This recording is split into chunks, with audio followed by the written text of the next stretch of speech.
Ini kan proyek baru yang pertama kali dikerjakan di Indonesia.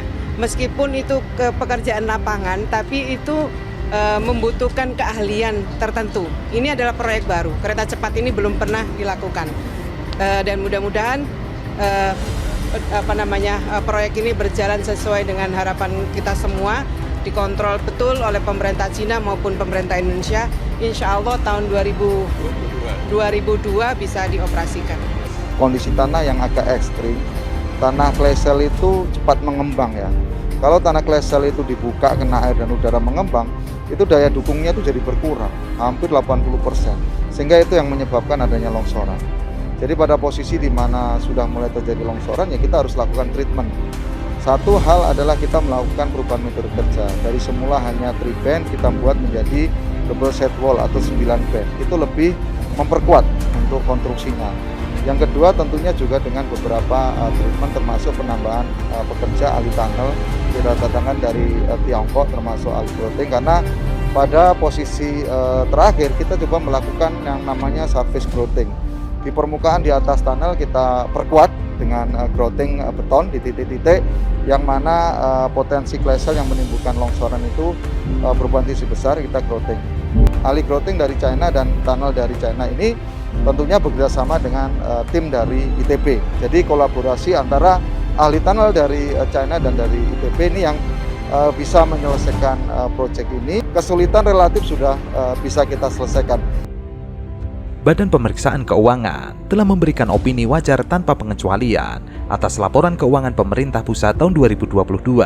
Namun, BPK menemukan 16 permasalahan terkait kelemahan pengendalian intern dan ketidakpatuhan terhadap ketentuan perundang-undangan. Salah satunya terkait cost overrun atau bengkak proyek kereta cepat Jakarta-Bandung. Dijelaskan dalam LKPP 2022. Berdasarkan perhitungan yang dilakukan oleh PT KCIC, penyelesaian proyek KCJB yang semula membutuhkan biaya investasi awal sebesar 6,71 miliar mengalami peningkatan sebesar 6 miliar dolar Amerika mengalami peningkatan biaya sesuai ketentuan Perpres 93 tahun 2021. Badan Pengawasan Keuangan dan Pembangunan telah selesai melakukan review atas besaran cost overrun proyek KCJB dengan hasil review 1,45 miliar dolar Amerika atau sekitar 22 triliun.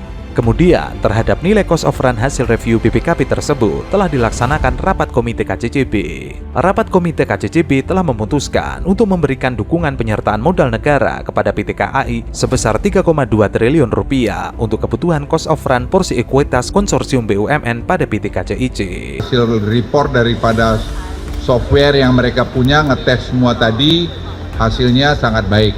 Jadi tadi saya kira Pak Menteri Perhubungan nanti bisa beliau nambahkan, tadi juga ada Ibu Uni dari media, itu udah melihat betapa nyamannya naik kereta api ini. Karena menurut saya tingkat suara, kekedapan suara, kemudian tadi kegoyangannya dan sebagainya, itu betul-betul tadi sangat bagus.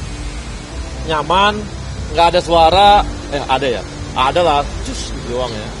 Karena nggak ada sambungan antar relnya, jadi nggak kerasa. Ada ini ya, dan tadi kita di terowongan juga ada terowongan 13 terowongan 4 km panjang, yang terpanjang terowongan yang ke-6 juga nggak terasa. Kita perlu ingat balik ke review ke belakang ya.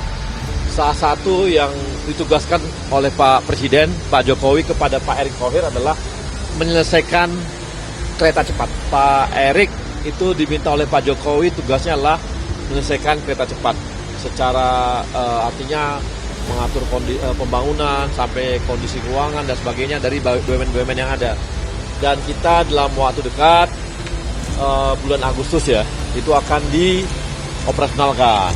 Selama 90 harian kereta api cepat akan digratiskan kepada warga. Silahkan daftar, nanti ada pembukaan secara online karena kapasitas per set kereta api itu sekitar 600-an penumpang. Ya. Siapa yang ingin tidak bayar, orang desa, anak kecil, semua mau piknik asal bisa untuk mencoba kereta api cepat tanpa bayar selama 90 harian atas arahan Bapak Presiden. Selanjutnya, hasil kesepakatan tanggal 14 Februari 2023 dengan pihak Cina diputuskan bahwa nilai cost of run proyek KCCB sebesar 1,2 miliar dolar Amerika atau sekitar 18 triliun, sehingga kebutuhan cost of run porsi ekuitas konsorsium BUMN pada PT KCIC turun menjadi 2,8 triliun rupiah. Bukan hanya itu saja, sebelumnya proyek kereta cepat Jakarta-Bandung yang dijalankan pemerintah Indonesia dan Cina makin aneh dan tidak masuk akal. Hingga saat ini, baik pemerintah Indonesia maupun Cina masih berdebat soal besaran pembengkakan anggaran proyek yang sudah berjalan itu. Hitungan Indonesia, anggaran kereta cepat mengalami pembengkakan hingga 1,4 miliar dolar Amerika. Namun hitungan tersebut ternyata berbeda dengan pihak Cina. Belum lagi, pembengkakan anggaran tersebut dibebankan kepada Indonesia. Kereta api cepat makin aneh, yang salah hitung mereka yang menekan mereka. Tapi yang berjuang ambil uang rakyat untuk menutupi kesalahan tersebut adalah pemerintah Indonesia. Direktur Utama PT Kereta Cepat Indonesia Cina, Dwiana Slamet Riyadi, sebelumnya mengatakan pembengkakan 1,4 miliar dolar Amerika bagi Cina terlalu besar. Perbedaan hitungan pembengkakan antara Indonesia dan Cina terjadi karena pihak Cina tidak menyertakan pajak lahan.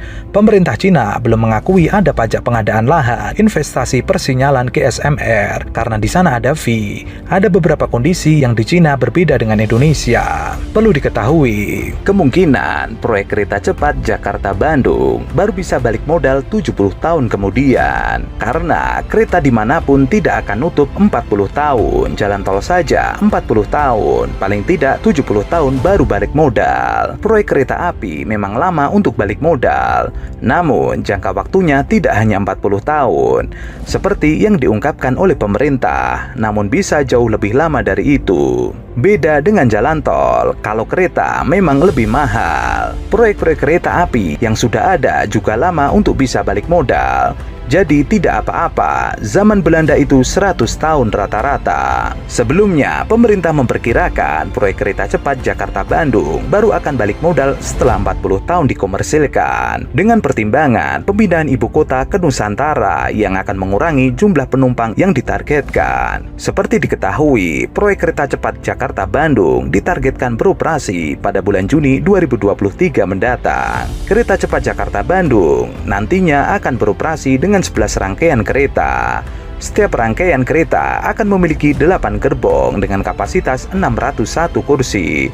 Terdiri dari kelas VIP sebanyak 18 kursi, first class sebanyak 28 kursi, dan second class sebanyak 555 kursi. Sebagai informasi, kereta cepat Jakarta-Bandung memiliki panjang jalur 142 km yang nantinya terintegrasi dengan 4 stasiun dan 1 depo. Terdiri dari Stasiun Halim, Karawang, Padalarang hingga Tegaluar.